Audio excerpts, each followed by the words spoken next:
జరుగుతున్న పరిణామాలను చూస్తుంటే డెఫినెట్గా కవిత తీసుకునే డెసిషన్ మీద ఉంటుంది అని అనిపిస్తుంది. ఎందుకంటే కేటీఆర్ హరీష్ వాళ్ళిద్దరు అండర్స్టాండింగ్కి వచ్చేసిండ్రు.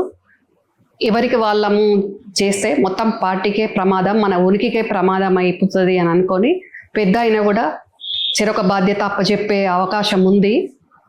ఆ రకంగా ఆలోచన కూడా చేస్తున్నారు. ఒకరికి పార్టీ ప్రెసిడెంట్, ఒకరికి ఫ్లోర్ లీడర్గా.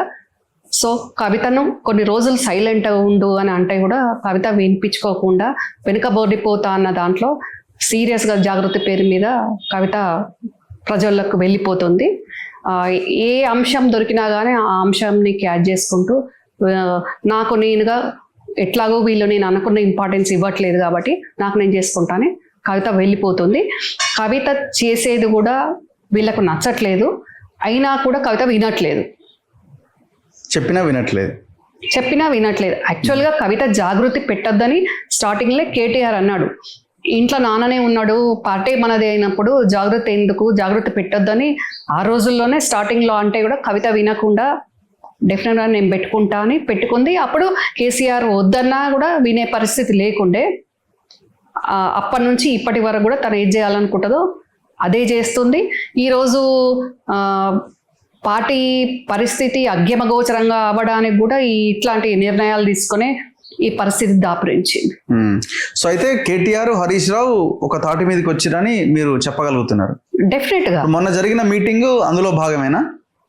అందులో భాగమే. ఎప్పుడైతే ఈ రజతోత్సవ సభ జరగగానే హరీష్ చాలా బాధలో ఉండే. యాక్చువల్ గా సిద్దిపేటలో కూడా ఆయన బాధను వేరే కార్యక్రమంలో వెలుబుచ్చుకున్నాడు.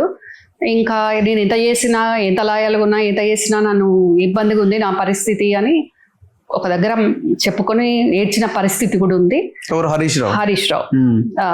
ఆ పరిస్థితిలో కాకపోతే మామని ఎదిరించలేడు, అందులో ఉండి కుమిలిపోతున్నాడు. ఆయన పరిస్థితి అది.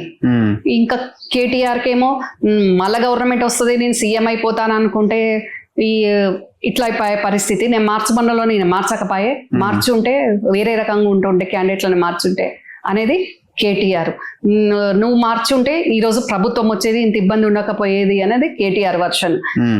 ఇంకా ఈ శకునిగాడు గాని కవిత గాని వాళ్ళు చేసిన పనుల వల్లనే ఈరోజు ఇంత ఇబ్బంది ప్రతిపక్షంలో ఉన్న ఇంత ఇబ్బందిగా ఫేస్ చేస్తున్నాము అనేది కేటీఆర్ వర్షను. ఏదేమైతే అదయింది, మా పనులు మేము సంపాదించుకున్నాయి మళ్ళీ సెట్ చేసుకోవాలి, అండర్స్టాండింగ్కి వెళ్ళాలి అనే దాంట్లో ఆ శకునిగాడు ఉన్నాడు. నేను ఒక్కదాన్నే జైలుకి ఎందుకు పోయినా, నాకు ఒక్కదానికే ఈ పరిస్థితి ఎందుకు వచ్చింది, అందరం తప్పులు చేసినాం, అందరం సంపాదించుకున్నాం, కానీ శిక్ష మాత్రం నాకు ఒక్కదానికా అనే దాంట్లో కవిత కోపం మీద కసిలో కవిత ఉన్నది. ఇప్పుడు మొన్న జరిగిన మీటింగ్ తర్వాత ఇప్పుడు కేసీఆర్ వారసత్వంగా తన కొడుకే భవిష్యత్తులో అధికారంలోకి వస్తే ముఖ్యమంత్రి అయినా లేకపోతే అపోజిషన్లో ఉన్నప్పుడు పార్టీ బాధ్యతలైనా ఆయనకే ఇవ్వాలని ఆలోచనలో ఆయన ఉన్నాడు. మరి హరీష్ రావు మరి అదే నిర్ణయానికి కట్టుబడి ఉండే అవకాశాలు ఉన్నాయంటారా? ఎందుకంటే ఆయనే కదా పార్టీలో కొంత క్రెడిబిలిటీ ఉండి కొంత గట్టిగా పనిచేసే లీడర్ ఎవరంటే హరీష్ పేరే కదా అందరు చెప్పేది, కేటీఆర్ కంటే కూడా. మరి ఆయన అది యాక్సెప్ట్ చేస్తాడా? డెఫినెట్ గా చేస్తానే చెప్పిండు కదా. తెలంగాణ భవన్లో ఒక ప్రెస్ మీట్ హరీష్ రావు పెట్టినప్పుడు మీలాగానే మీడియా వాళ్ళు అడిగిన దానికి నేను కేసీఆర్ ఏం చేసినా కేటీఆర్ నాయకత్వంలో పనిచేస్తాను చెప్పొచ్చు. ఇంటర్నల్ గా ఆయన ఆలోచన ఇంటర్నల్ గా వేరే ఆలోచన ఉన్నోడు ఇట్లా కవితలాగా వేరే రకంగా డెసిషన్ తీసుకుంటాడు కదా. తప్పనిసరి పరిస్థితి కదా హరీష్ రావుకు. ఈ టైంలో బయటికి వెళ్ళలేడు, ఉండాల్సిందే. పెద్ద ఆయన బతుకున్నంత వరకు ఉండక తప్పని పరిస్థితి. అది చాలా సార్లు అన్నాడు, ఆయన ఉన్నంత వరకు నేను పార్టీ లైన్ లో ఉంటా అని. సో ఆల్రెడీ చెప్పేసిండు కేటీఆర్ నాయకత్వంలో పనిచేస్తా అని. ఆ చెప్పిన నెక్స్ట్ డేనే కేటీఆర్ హరీష్ ఇంటికి వెళ్ళిండు. ఒక రోజు కాదు 2 రోజులు గంటలు మాట్లాడుకున్నారు. ఎందుకంటే